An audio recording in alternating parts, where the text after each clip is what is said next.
அனைவருக்கும் வணக்கம். Welcome back to mailanji.com. இன்றைக்கி நம்ம வீடியோவில் ட்ராவல் பண்ணுறத பற்றி தான் பார்க்க போகிறோம். அதாவது ப்ரெக்னென்சி கன்ஃபார்ம் பண்ணுறதுக்கு முன்னாடியே நம்ம ட்ராவல்ஸ் எல்லாம் அவாய்ட் பண்ணணுமா, அதாவது ஓவலேஷன் முடிஞ்சு நீங்கள் பீரியட் தள்ளி போகிற ஒரு பீரியட் இருக்குது இல்லையா, அந்த டைமில் நீங்கள் ட்ராவல்ஸ் அவாய்ட் பண்ணணுமா அப்படிங்கிறத பற்றியும், யாரெல்லாம் எப்போல்லாம் சுத்தமாக ட்ராவல் பண்ணவே கூடாது அப்படிங்கிறத பற்றியும் தான் நம்ம இன்றைக்கி இந்த வீடியோவில் பார்க்க போகிறோம்.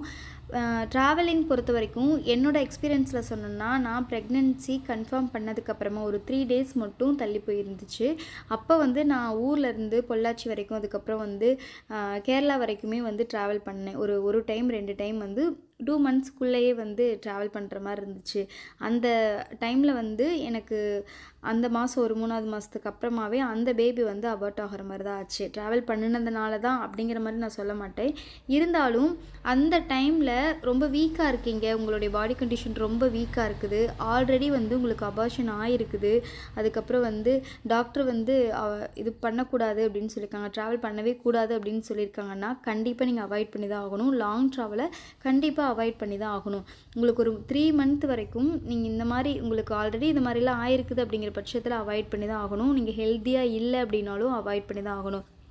ஏன் அப்படின்னா, உங்களுடைய கருமுட்டை ஃபுல்லாக வளர்ச்சி ஆகிறதுக்கு, ஒரு பேபியாக நல்லா க்ரோ ஆகிறதுக்கு கிட்டத்தட்ட 3 மாதம் ஆகிக்கும். 90 days எடுத்துக்கும். அந்த 90 days வரைக்குமே நம்ம ரொம்ப சேஃபாக தான் இருக்கணும். அதுதான் நல்லது. பக்கத்தில் இருக்கிற இடத்துக்கு போய்க்கலாம் வந்துக்கலாம். 2 வீலரில் போகிறீங்க அப்படின்னாலும் அது ஸ்பீட் பிரேக் இருக்கிற டைம் அது மாதிரி எல்லாம் கொஞ்சம் மெதுவாக போய்கிட்டு மெதுவாக வந்துக்கிறது நல்லது. இல்லைன்னா காரில் போய்க்கலாம். அந்த ஸ்பீட் பிரேக் கொஞ்சம் மெதுவாக போகணும், அந்த மாதிரி இடத்துல மட்டும் பார்த்து இருந்துக்கிறது நல்லது. அதுக்கப்புறம் ஓவலேஷனுக்கு முன்னாடியே பீரியட் தள்ளி போகிறதுக்கு முன்னாடியே நீங்கள் ட்ராவலே பண்ணக்கூடாது அப்படின்னு கேட்டால் அப்படிலாம் கிடையாது, பண்ணிக்கலாம். இருந்தாலும் இந்த ஹெவியாக செய்யக்கூடிய வேலைகளை, ரொம்ப ரொம்ப ஹெவியாக செய்யக்கூடிய வேலைகளை அவாய்ட் பண்ணிக்கலாம், அவ்வளோதான். மற்றபடி ட்ராவல் பண்ணிக்கலாம், ஒன்றும் ப்ராப்ளம் கிடையாது. அதே மாதிரி நீங்கள் ப்ரெக்னென்ட் ஆனதுக்கப்புறமா ப்ளசண்டாலாம் செக் பண்ணுவாங்க. ப்ளசண்டா உங்களுக்கு ரொம்ப கீழே இருக்குது அப்படின்னா ட்ராவல் பண்ணவே கூடாது அப்படிம்பாங்க. ரொம்ப வீட்லேயும் பெருசாக எந்த வேலையும் செய்யக்கூடாது அப்படின்னு சொல்லுவாங்க. அந்த மாதிரியான கண்டிஷனில் இருக்கிற பேஷண்ட்ஸ், ப்ரெக்னெண்ட்டாக இருக்கவங்க, அந்த மாதிரி இருக்கிறவங்க ட்ராவல் பண்ணக்கூடாது, ரொம்ப சேஃபாக தான் இருக்கணும். 3 மாதத்து வரைக்கும் லாங் ட்ராவல் அவாய்ட் பண்ணிக்கோங்க. 4, 5, 6 நோ ப்ராப்ளம், போய்க்கலாம் வந்துக்கலாம். ட்ரெயினில் போகிறது என்னை பொறுத்த வரைக்கும் பெட்டர் அப்படின்னு நினைப்பேன். காரை காட்டிலும் 2 வீலரை காட்டிலும் நீங்கள் ட்ரெயினில் போய்க்கிறது பெட்டராக இருக்கும். அதுக்கப்புறம் 7th monthலேருந்து ரொம்ப சேஃபாக தான் இருக்கணும். ட்ரெயினில் போகிறது வர்றது தான் நல்லது. லாங் ட்ராவலுக்கு பக்கத்தில் ஹாஸ்பிட்டல் செக்கப் அந்த மாதிரிலாம் நீங்கள் 2 வீலர் காரில் போய்க்கலாம்.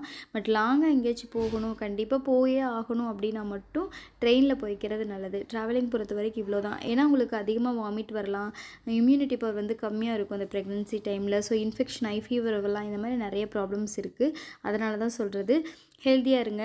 முடிஞ்ச அளவுக்கு தேவைக்கு மட்டும் வெளியில் போயிட்டு வந்துக்கிற மாதிரி இருந்தீங்க அப்படின்னாவே பெட்டராக இருக்கும். இதை நினச்சி நீங்கள் ரொம்ப பயப்படவோ இதாகவோ தேவை கிடையாது. இதனால தான் ஆயிடுச்சு அப்படிங்கிற மாதிரியும் நீங்கள் ஒரி பண்ணிக்க வேண்டியது கிடையாது. பிகாஸ் அந்த பேபி ரொம்ப ரொம்ப ரொம்ப சேஃபாக தான் ப்ரொடெக்ட் பண்ணியிருக்கும். நம்மளையும் மீறி ரொம்ப அன்ஹெல்தியாக இருந்தோம் அப்படின்னா மட்டும்தான் அது இதாகும். நம்மளையும் மீறி சில விஷயங்கள் நடக்கிறப்போ நம்ம கவலைப்பட தேவையில்லை.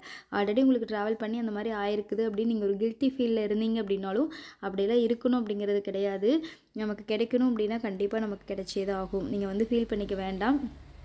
அது குரோமோசோம் ப்ராப்ளம், இன்னும் நிறைய ப்ராப்ளம்ஸ் இருக்குது, அதனாலேயே கூட நம்மளை விட்டு போயிருக்கிறதா இருக்கும். நினச்சி ஃபீல் பண்ணாமல் அடுத்து நம்ம எதுலையெல்லாம் அவேர்னஸாக இருக்கணும், எதுலையெல்லாம் சேஃபாக இருக்கணும் அப்படின்னு நீங்கள் யோசிச்சுருந்தீங்கன்னாவே போதும்.